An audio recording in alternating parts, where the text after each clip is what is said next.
What's up guys, and welcome to the sixth and final part of Project 328i.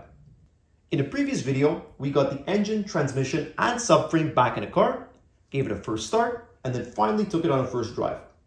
For the most part, things went smoothly, all things considered after a complete rebuild, but we did have a couple of issues here and there that we're going to take care of today. We had a code for a bad thermostat, one for a vacuum leak, and the suspension was bouncing all over the road.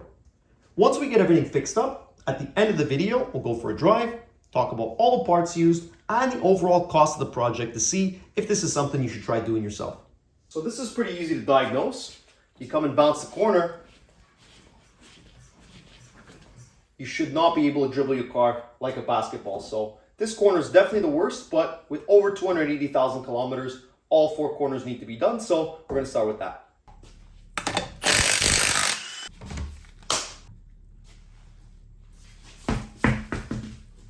Now, replacing the struts on this car is actually more difficult than I would have anticipated. There's a lot of things that we have to disconnect. So first of all, we have to disconnect the sway bar end link from the strut.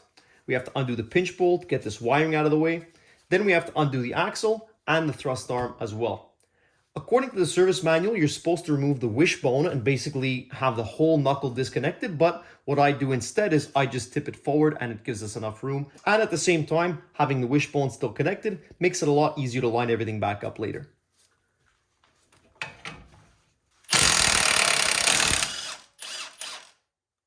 Sometimes it's easier just to get vice grips on the back of the sway bar end link on this area here than it is to use this T30, because with all the corrosion around here, these are usually stripped out pretty good.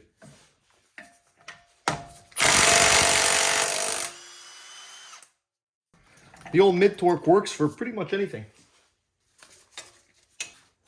Pinch bolt.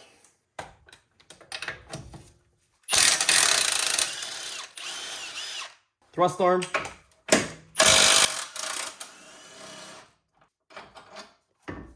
Tie rod.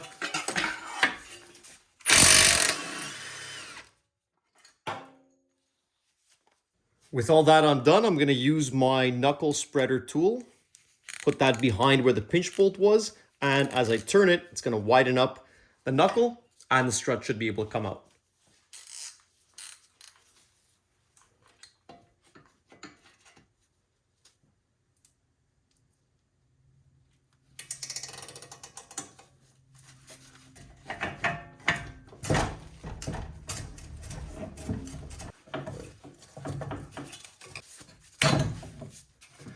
Okay, so as you can see, the wishbone is still connected behind here. That way it's going to make it easier to be able to just push this back up and line things up when we're reinstalling it.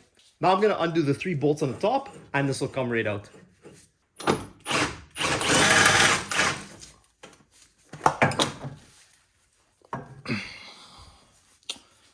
The replacement shocks that we're using are going to be these OE socks or Zox, or I'm not sure how you pronounce that German name. These are the original equipment on the car. They're really inexpensive. They work well, so no reason not to go with these. For the strut mounts, this is something that you really have to pay attention with on these cars. I'm not sure why they made it so complicated, but there's multiple revisions of these that you can get and they aren't all compatible. So on this car, there's 3 bolt holes. And if you look up on the internet, there's 2 variations of this that you can find fairly easily. One of them is a 5 bolt hole that uses 5 M8 bolts. And the other variation is a 3 bolt hole that uses 3 M10 bolts. Even after looking at all of the parts websites, the BMW data confirming my VIN, somehow I still don't have the right one that matches what was on the car. This one is from the other side, so you'll see there's also 3 bolt holes, but it's using M8 screws. This screws right in, no problem. So when I came to reinstall it on the other side, I came and all of a sudden, whoop, wasn't fitting.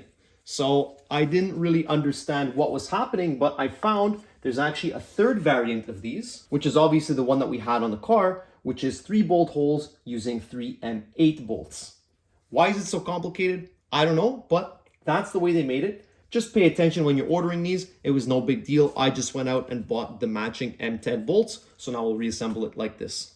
Now it's time for my least favorite job to do on any car. I've mentioned this before, but it's using these crappy spring compressors. One day I will buy spring compressors that aren't going to kill me, but unfortunately today is not that day. And just to increase the fun a little bit, we're going to use an impact to tighten these down too.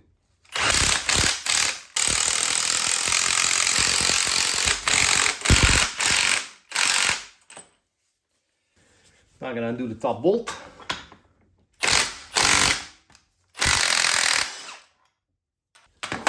Okay, now the mine is officially active because since there's no more top nut here, if these slip, the spring explodes. So just be careful when you're doing this.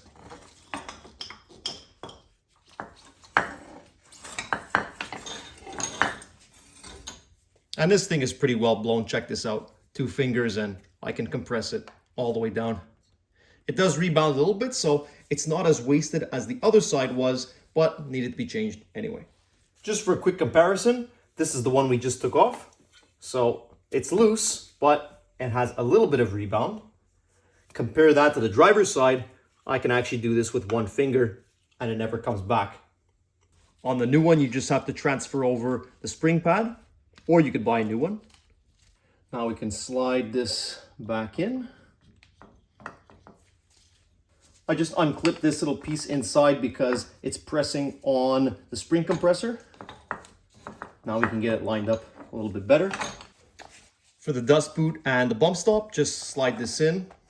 And then pay attention because on the top of the dust boot, that's also the coil spring pad. So the end of the spring needs to hit right on here.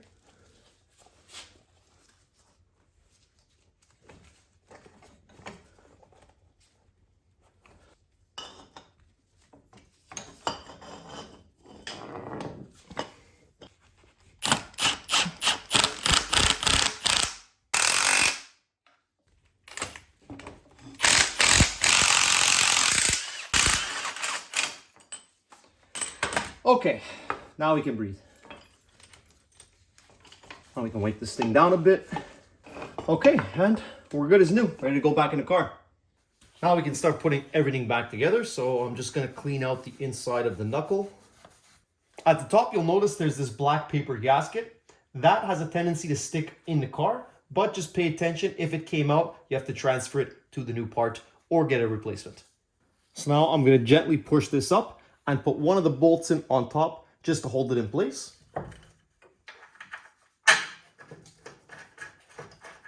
Don't put them too tight at the top because you want this thing to be able to move around still. Now we're gonna try and line back up the knuckle. So we got the axle that goes in behind.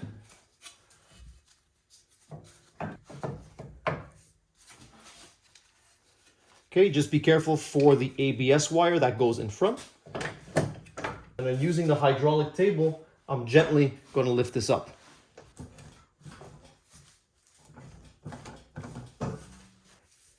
In the back of the strut, there's this little alignment pin that has to line up with the slit in the back of the knuckle.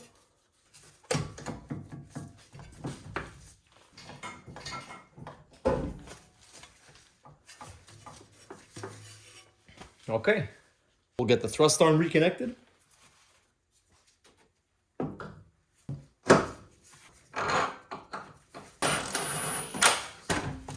We'll torque that down later at ride height. We can reconnect the tie rod.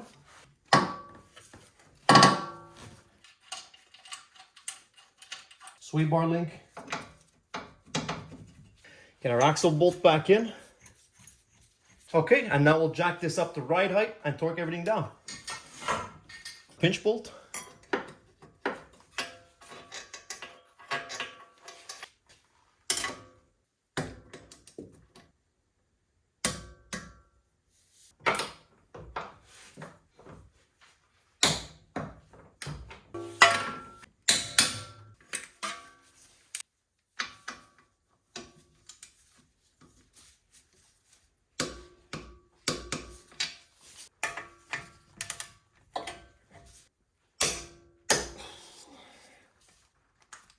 The top nuts. Put the weather stripping back on, and you'll notice that on the other side there's this plastic cap that goes in here to prevent any water. That's perfect. Like I said, I've already done the exact same thing on the other side. So front's good. Now let's jump in the back. Changing the shocks in the rear is a lot easier than the front. Two reasons. Number one, obviously there's no spring on the shock. It can be replaced separately. And the second thing is that the strut mount actually removes from underneath here. On most cars, you have to go into the trunk, remove the trunk liner, and remove it from the top. This one, you have 1, 2, 3 bolts here. That'll come down, and then there's just one bolt that goes to the control arm, and then we can take this out.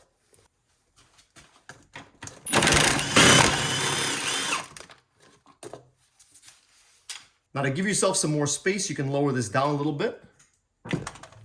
Okay, and then from here, we can just pull on this, and we can pull the shock down and out from under there.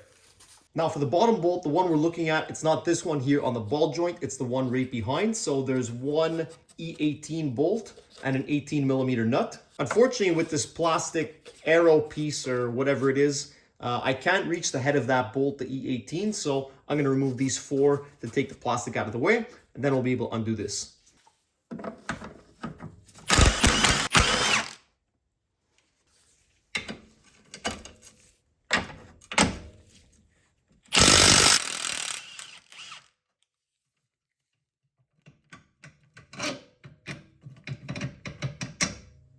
And now we simply remove. So push this down, give yourself some room up top,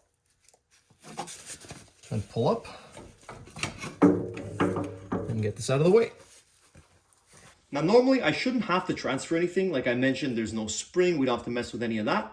But what I did forget was there's 2 extra pieces on top that need to be separated. So there's this plastic dust cap, and then there's this kind of paper or graphite gasket that I'm gonna need to swap over to the new one because I didn't get new ones and I don't wanna wait to have to replace them. So this we should just be able to pry up on. Now I'm gonna gently peel this paper gasket off. Again, best to replace this, but since I don't have one, I'm gonna reuse it.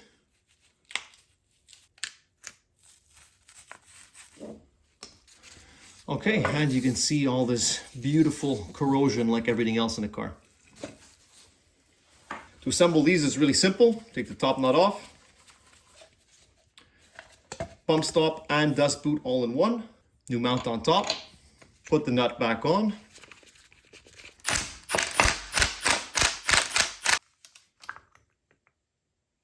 And you push the bump stop up into the mount, so that way it's not sliding up and down. Reinstall your gasket, and then reinstall the plastic cap. Okay, now same deal to reinstall it. So first, I'm gonna press it down to give ourselves a little bit extra room. Then I'm gonna slide in here, tuck that down. That'll get lined up. I'm gonna get the bottom bolt through just so we can hold it in place. According to the service manual, these bolts are supposed to be replaced, but they're in good shape and they're not torqued to yield, so I'm gonna reuse them. To torque these, since there's no bushing, they can be torqued in the air. Then for the bottom one, we'll need to torque it at ride height.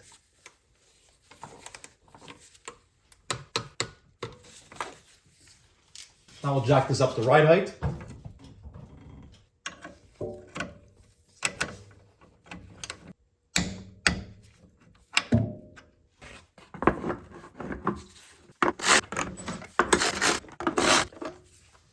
Now we're going to tackle the thermostat. So first I'm going to get this air box out of the way. We'll have a little bit more room. And at the same time, we're also going to look around for some hoses that may be disconnected, that may be leading to our air mass not plausible code.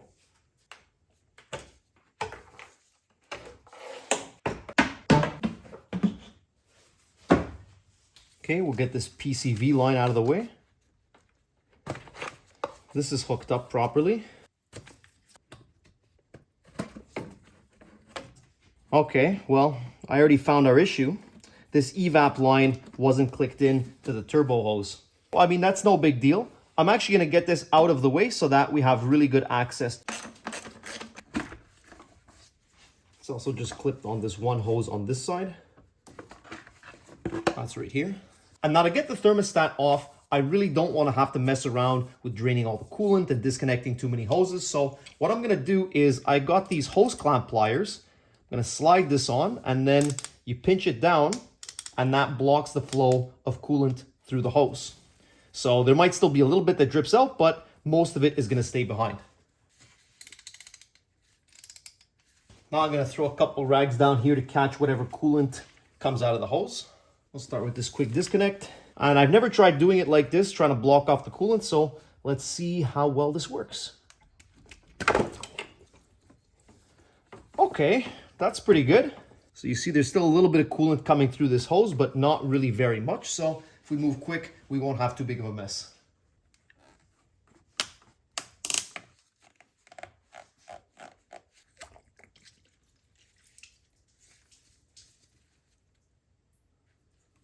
This is the one that most of the coolant is going to come out of because it's at the bottom of the thermostat.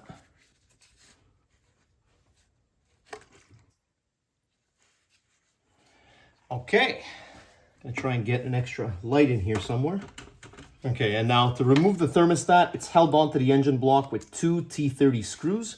It's gonna be impossible to show from this angle.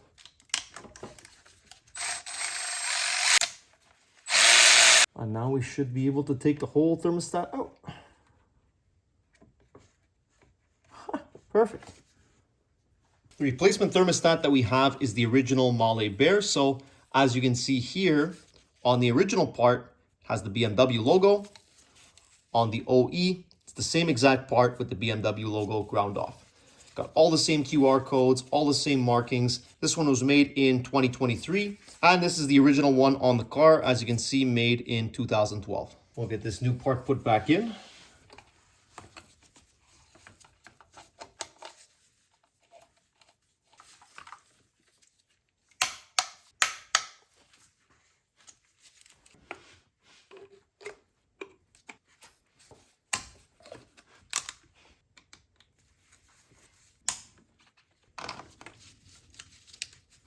Okay, well, this was a lot easier than I thought it was going to be, so now we'll undo these hose clamps. I'll grab a few more clean rags, we'll clean this up.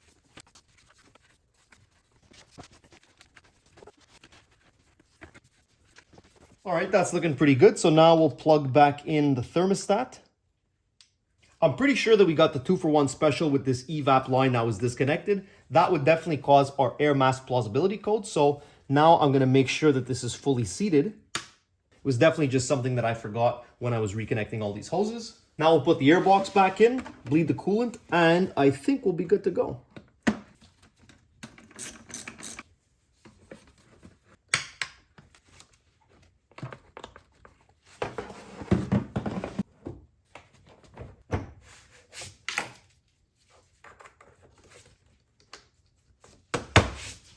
Okay, let's see what it gives.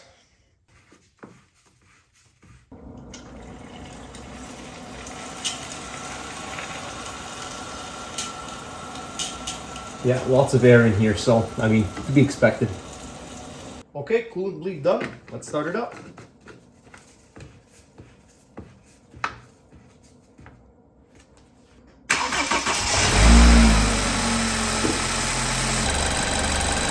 Okay, so that looks good so far. Let's plug in ISTA through the codes and see if they come back. All right, so let's see what codes are still existent. So this one, map thermostat activation, that is no longer existent. So new thermostats solve that issue. The air mass plausibility one, I think I had already cleared that previously. The rest of these are outside temperature sensor, ride height sensor. I might have forgotten to plug that back in after we were doing the shocks. Brake pad wear sensor, I just replaced all of those, so now we're going to reset that as well. Right, fog light, that's normal because it's broken. And the rest of these are signal invalid, so this looks good. We'll do delete fault memory and see what comes back.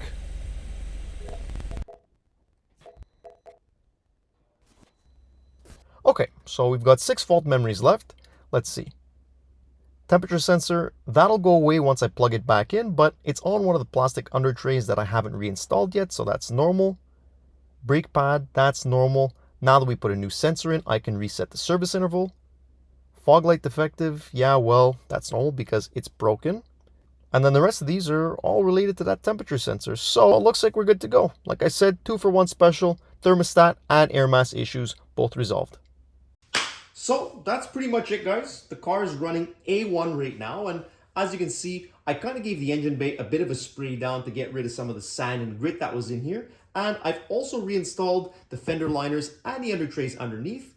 I'm not going to show that on camera because it's pretty boring and straightforward. So now what I'm going to do is reassemble everything in the engine bay. Then we'll get this thing out and go for a drive.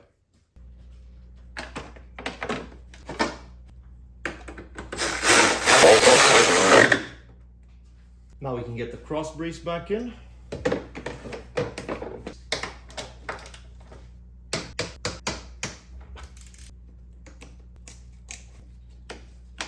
Now we can get these back on.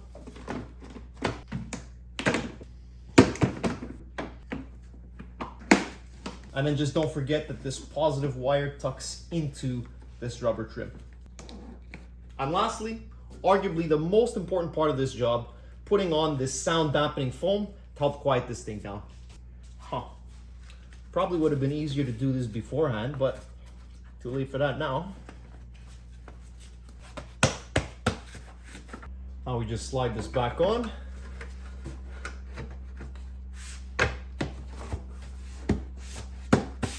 Oh mon Dieu, look at that. Absolutely like new. So here we are in a 2013 BMW 328i, and admittedly guys, I am really slow when it comes to making these videos. I've actually been driving this car every day since about March, and by the time this video goes out, it's going to be sometime in June. So I've put about 12,000 kilometers on the car. If you take a look, we're at about 294,000 kilometers, and I think in the previous episode we were at about 282. So in that time, I've already done 3 oil changes, and the car is running absolutely beautifully. The first oil change obviously is our break-in service, so I've talked about that a little bit more in depth in some of my other videos, but basically what I like to do is for the first 500 to 1,000 kilometers, I use just cheap parts store mineral oil, moderate driving, and then after that, drain the oil and filter, and then you go back to your regular oil change interval. I personally like about 10,000 kilometers, but I think the car actually calls for, I think 10,000 miles, which in my opinion is a little bit too high. So now, like I said, the car is driving absolutely great, but the most important question that people keep asking me is, okay, well, how much did all this actually cost? Is a project like this something that's worth doing? And the answer to that lies in what you define as worth it. So I'll say, oh, look at this guy, a fox walking right down the road. What's up, big guy? Oh, this guy's not shy at all. As I was saying, the answer to that lies in how you define worth it. So I'll say right off the bat, if you're planning on buying one of these N20 powered cars to rebuild the engine and flip it for a profit, the chances of you making money are pretty high, but the chances of you being able to make good money are pretty much impossible. So sure, there's lots of shade tree mechanics that'll throw a used engine in, you know, maybe roll back the odometer a bit and sell it for top dollar. But if you're doing things properly the way we did, there's not really a lot of margin on these cars because they're not worth very much. So I bought this car for $2,200 Canadian, and I mean, there's not really much you can buy for $2,200. I mean, what does that work out to? Like $1,600 US? I mean, that is absolute bottom of the barrel pricing. Anything less than that, and that's basically going to a scrapyard. Then we rebuilt the engine. We've got new bearings, new pistons, new timing chains, guides, seals, the whole kit. We rebuilt the turbo, new CHRA, new wastegate, full transmission service, full brake job, all 4 shocks, a couple control arms, and as you can see, we also replaced the windshield. So I'm gonna have a separate video coming on that in a little while. I'll put a link in the description or a card up somewhere here if you want to check that out. But basically, for all the work we did, the whole 9 yards, this entire project cost me about $8,500 Canadian, which I think is an amazing deal if you're keeping the car for yourself. The problem is, these are only worth about 8 or 9 grand on the used market because the kilometers are really high, and this isn't a particularly well-spec'd car. You know, it has the small screen, it has the base audio system, it doesn't have the heads-up display, it doesn't have the M Sport package, and sure, I'd probably be able to sell it for a little bit more to someone I knew or someone who watches the channel and can understand and appreciate the work that was done on the car. But even then, what are we going to get? Maybe 11, 12 grand? and that leaves you with a profit of about $3,000. And for the amount of work that it took to get this job done, you're better off getting a job at a sweatshop in China. Like, the math just doesn't make sense on these cars because the N20 powered cars just don't hold their value very well. They're not worth very much, even in good working order. Again, sure, lower mileage, nicer spec, it'll go for a little bit more. So I'm not trying to say it's impossible to make money on this, but most of the time, it's not really worth it as a business opportunity. That being said, if you want to do a project like this to keep the car for yourself, I actually think this is one of the best $8,500 cars you can buy, because at this point, there's no real problems with the car. The engine's brand new, the turbo's brand new. Yes, the transmission is still original with 290,000 kilometers, but these ZF8 speeds are incredibly reliable. I mean, when we took it apart, this thing never even had the filter replaced. We saw the date code was original on it, and I'm not sure about the fluid, but I'm willing to guess that that was never changed either. And even with 290,000 kilometers, new fluid, new filter, and this thing shifts absolutely perfectly. Something I was actually incredibly impressed with when I started driving the car was how much I actually like driving this engine. So obviously I hate the way it sounds. I always describe it as marbles in a tin can, but the turbo 4-cylinders give you a lot more torque down low, so in your day-to-day driving, the car actually feels faster than my N52 328. Even though it has less overall horsepower, it has all that extra torque down low. But by far the thing I am most impressed with is the fuel economy. So as you can see right now, I'm averaging about 11 liters per 100 kilometers. You might be saying, okay, well, that's not that good. I think the car is supposed to be doing 9 liters per 100 kilometers in the city and close to 6 on the highway. But what you fail to take into account is that I drive like an asshole. So the fact that I can get 11 out of this car is incredible. To give you a comparison, in my N52 328, that thing I got about 13.5 liters per 100 kilometers, or even worse sometimes. So overall, I'm really happy with the way this project turned out. I think that for the price, if you want to do the work yourself, this is a great project to take on, and now you've got a full 6-part rebuild series showing you exactly how to do it, step by step, bolt by bolt. So that's it for this one, guys. Stay tuned because I've got definitely my coolest series yet coming next. I am going to try and post a little bit more regularly on YouTube, but I'm also going to put my Instagram in the description if you want to follow me there and see things a little bit sooner. Also, if you're interested in getting work done on one of your cars, or you have a project you think I might be interested in, send me an email, info@bimmerdoctor.com. But until then, thank you guys so much for watching, and we'll catch you in the next one.